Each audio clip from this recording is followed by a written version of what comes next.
America China దేశాల మధ్య వాణిజ్య సంబంధాలలో కీలక పరిణామం చోటు చేసుకుంది. ఇరు దేశాల మధ్య ఓ అద్భుతమైన వాణిజ్య ఒప్పందం కుదిరినట్లు అమెరికా అధ్యక్షుడు డొనాల్డ్ ట్రంప్ వెల్లడించారు.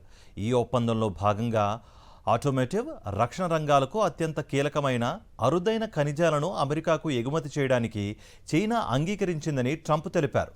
అమెరికాలోని కాలేజీలు, యూనివర్సిటీలలో చదవాలనుకునే చైనా విద్యార్థులకు వీసాలు జారీ చేయడానికి తమ ప్రభుత్వం సిద్ధంగా ఉందని ట్రంప్ పేర్కొన్నారు. ఈ ఒప్పందానికి చైనా అధ్యక్షుడు షీ జిన్పింగ్ది తన ఆమోదముద్ర మాత్రమే మిగిలి ఉందని తెలిపారు.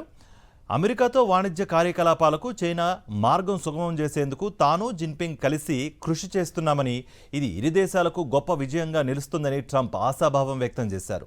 ఈ మేరకు ఆయన సామాజిక మాధ్యమం వేదిక ట్రూత్ సోషల్ మీడియాలో ఆయన ఒక పోస్ట్ చేశారు. గతంలో ఇరు దేశాల మధ్య నెలకొన్న టారిఫ్ వార్ కారణంగా చైనా అరుదైన ఖనిజాల ఎగుమతులను నిలిపివేసింది.